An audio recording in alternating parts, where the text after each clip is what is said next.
Remember that heart-stopping moment when you first saw a truly epic power reveal in anime? You know the one, where your jaw dropped, your body tensed up, and for just a split second, you could almost feel that power coursing through your own veins. And let's be honest, how many of us secretly practiced those moves when no one was watching? It's wild to think about it, but there's actually some mind-blowing science behind why we get so hyped about these moments. And trust me, it's way cooler than you might expect.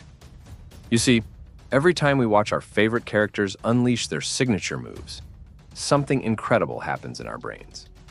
Something that makes us feel like we're right there in the action. Here's the thing that blows my mind. Scientists discovered that our brains have these amazing things called mirror neurons. Think of them as your personal reality simulator.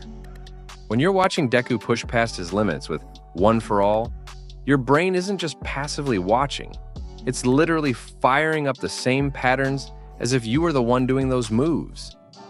How crazy is that? And don't even get me started on those times you've caught yourself unconsciously making hand signs while watching Naruto. We've all been there, right? That's not just you being a super fan. That's your brain getting so invested in what it's seeing that it can't help but want to join in on the action. But here's where it gets really juicy. The better you connect with a character, the more intense this whole experience becomes. It's like your brain is saying, "Oh, this person gets me. Let me feel everything they're feeling." When you watch someone like Tanjiro pushing through impossible odds, sweating through his training, your brain isn't just observing, it's living that journey with him. You know what's even cooler? The animation quality itself plays a huge part in this whole experience. Ever notice how the most epic power moments always have that extra polish, that fluid movement that makes you go, "Whoa." That's not just the studio showing off. They're actually helping your brain buy into the experience even more. The more realistic it looks, the more your brain treats it as real experience. Speaking of getting invested, have you ever wondered why these power systems hit us right in the feels every single time? It's not just about the flashy moves or epic battles. There's something way deeper going on here.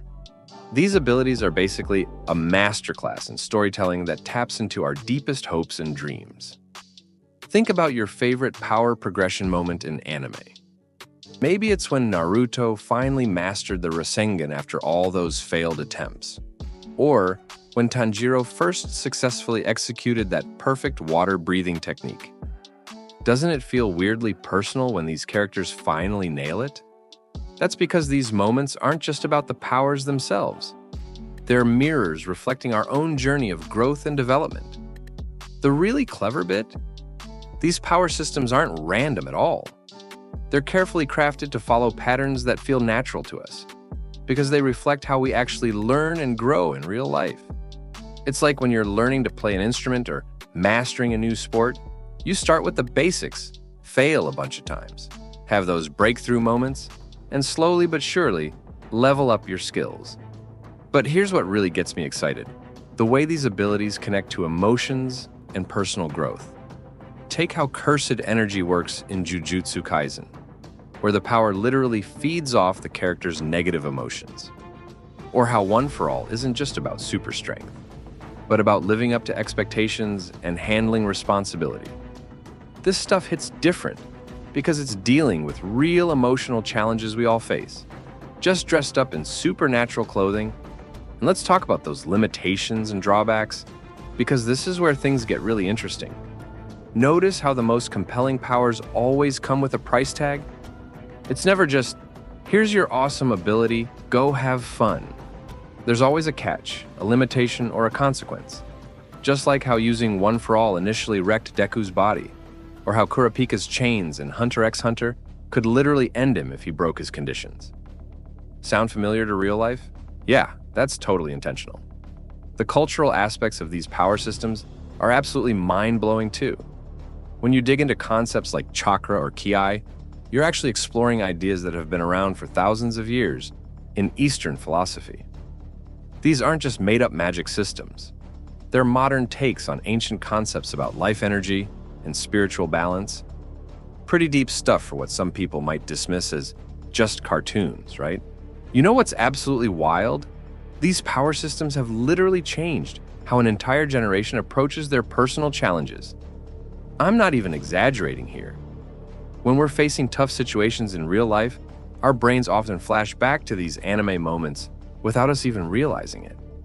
It's like having a mental library of inspiration that kicks in exactly when we need it.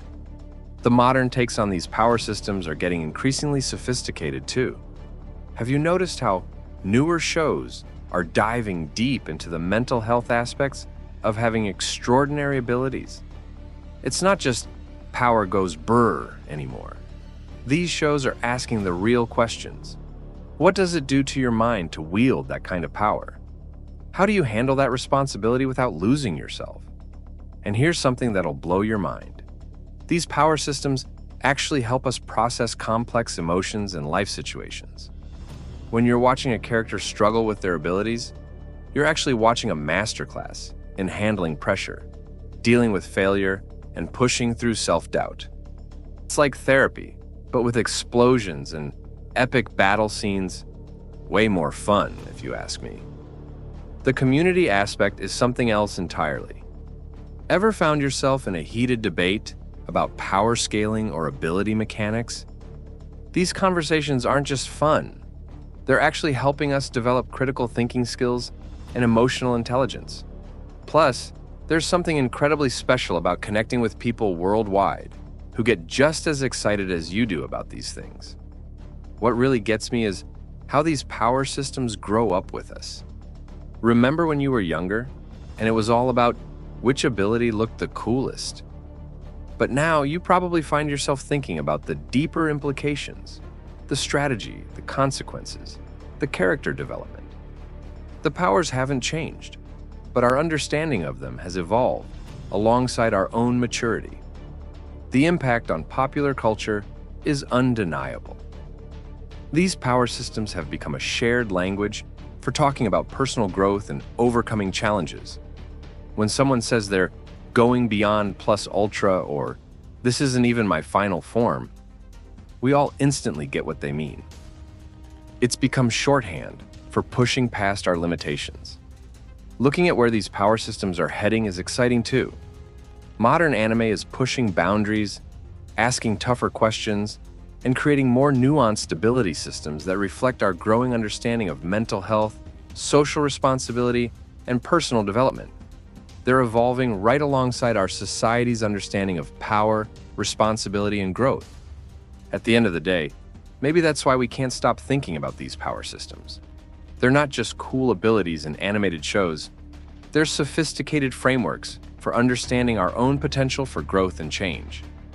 Sure, we might not be able to shoot energy beams or control elements, but the core messages about determination, growth, and overcoming limitations, that's as real as it gets. And isn't that the real power of these stories? They remind us that even without supernatural abilities, we all have the capacity to grow, to overcome, and to surprise ourselves with what we can achieve. Now that's something worth getting excited about, don't you think?